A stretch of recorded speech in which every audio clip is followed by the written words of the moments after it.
Covid के संक्रमण से रिकवरी का प्रतिशत अब 98.18% हो गया है, 98.18%।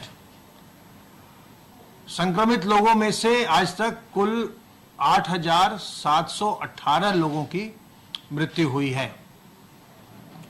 कल प्रदेश में 1,23,335 सैंपल्स की जांच की गई और अब तक कुल मिलाकर 3,06,69,496 सैंपल्स की जांच की जा चुकी है। 2,268 संक्रमित व्यक्तियों में से इस समय 588 होम आइसोलेशन में हैं और घर पर रहकर ही स्वास्थ्य लाभ कर रहे हैं। आप जानते हैं कि अगर आप लक्षण विहीन हैं, आप संक्रमित हो गए लेकिन आपको कोई लक्षण नहीं आए, आपको तेज बुखार नहीं हो रहा है, आपको लगातार खांसी नहीं आ रही है या आपकी सांस नहीं फूल रही है, लक्षण विहीन है आप, तो आप और आपके घर पर आपके लिए अलग कक्ष और शौचालय की व्यवस्था है, तब आप घर पर रहकर भी स्वास्थ्य लाभ कर सकते हैं। अगर ऐसा न हो, घर पर अलग व्यवस्था न हो और लक्षण आ रहे हों, तो तत्काल अस्पताल जाना चाहिए और चिकित्सकों की देखभाल में अपना इलाज करवाना चाहिए। जांच की व्यवस्था और इलाज की व्यवस्था प्रदेश में निःशुल्क है। ई संजीवनी पोर्टल पर कल प्रदेश के 5,041 लोगों ने घर बैठे डॉक्टरों की राय प्राप्त की और अब तक 5,44,708 व्यक्ति ई संजीवनी पोर्टल का उपयोग कर चुके हैं। यह तकनीक का बहुत ही अच्छा उपयोग है कि आप घर बैठे डॉक्टरों से परामर्श प्राप्त कर सकते हैं। अगर कोई आपको ऐसी बीमारी नहीं है जिसमें कि अस्पताल जाना अत्यंत आवश्यक है, आकस्मिकता की स्थिति नहीं है, तो ये एक अच्छा माध्यम है। ई संजीवनी पोर्टल का उपयोग करिए और डॉक्टरों की राय घर बैठे ही अपने स्मार्टफोन या कंप्यूटर वगैरह पर आप उनसे वीडियो कॉलिंग करके प्राप्त कर सकते हैं। संक्रमण को नियंत्रित रखने के लिए जो अभी प्रदेश में काफी नियंत्रित है, सर्विलेंस का कार्य लगातार चल रहा है। अब तक 1,85,510 इलाकों में 5,11,710 टीम दिवस के माध्यम से 3,14,74,195 घरों का सर्विलांस किया गया है और इनमें रहने वालों की संख्या 15,28,35,662 है। इस समय बहुत ज्यादा सावधानी बरतते रहने की आवश्यकता है। ये आपने समाचार पत्रों में पढ़ा होगा कि कुछ राज्यों में जैसे महाराष्ट्र, केरल आदि में फिर से केस बढ़ने शुरू हो गए हैं और उनके यहाँ काफी संख्या में, हजारों की संख्या में प्रतिदिन संक्रमण के मामले आ रहे हैं। तो ऐसे में अगर हम सावधानी बरतना छोड़ेंगे, लापरवाही करेंगे, तो हमारे यहाँ भी संक्रमण के मामले बढ़ सकते हैं। इसलिए अत्यधिक सावधान रहने की आवश्यकता है। अपने हाथ को साबुन पानी से बार बार साफ करते रहिए। अपने मुंह और नाक को ढक कर रखिए, मास्क से, रुमाल से, गमछे से, दुपट्टे से, और लोगों से 2 गज की दूरी बनाइए। 2 गज की दूरी और मास्क है जरूरी।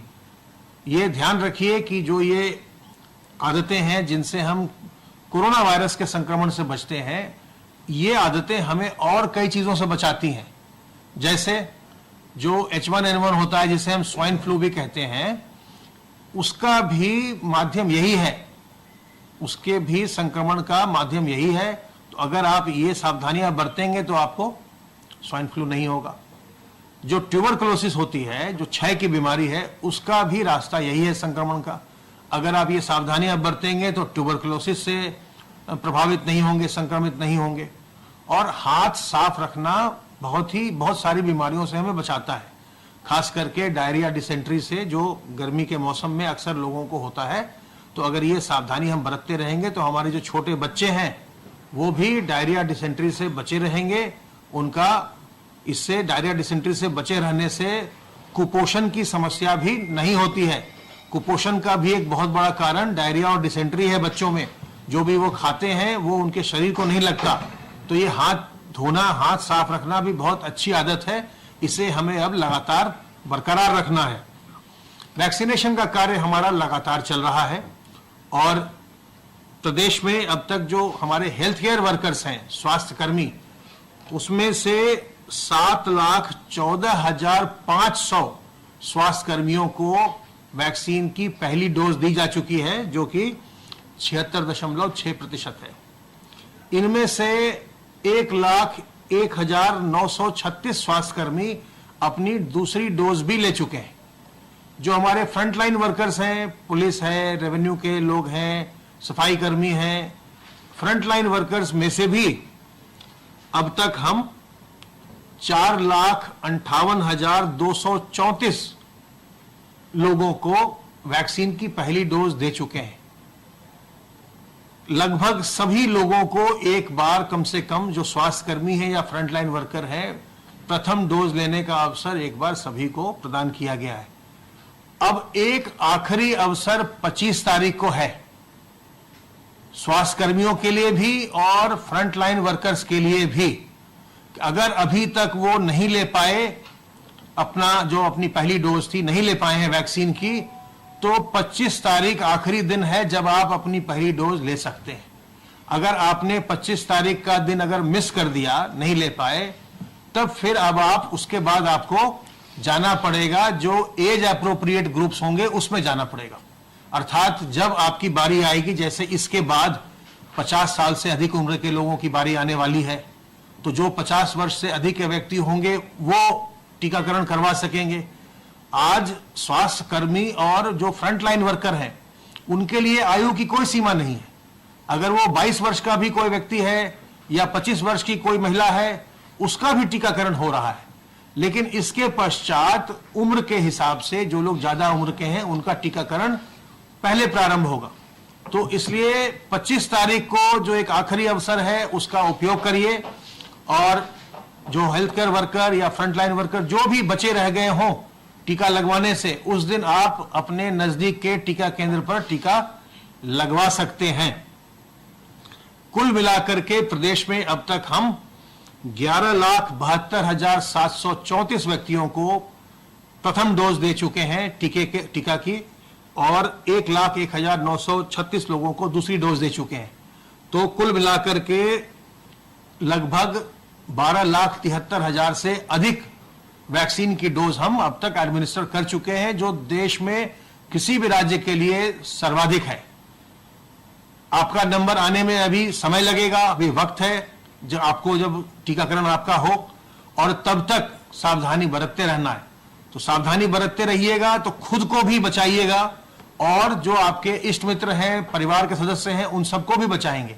खासकर ध्यान रखिए बड़े बुजुर्गों का, जो पहले से कमजोर या बीमार व्यक्ति हैं उनका, गर्भवती महिलाओं का और छोटे बच्चों का। सावधान रहिए, सतर्क रहिए। अगर किसी प्रकार की कोई दुविधा हो, शंका हो, हमारे हेल्पलाइन नंबर 1800-180-5145 पर फोन करके विशेषज्ञों की राय लीजिए। स्वस्थ रहिए, संक्रमण मुक्त रहिए और प्रसन्न रहिए।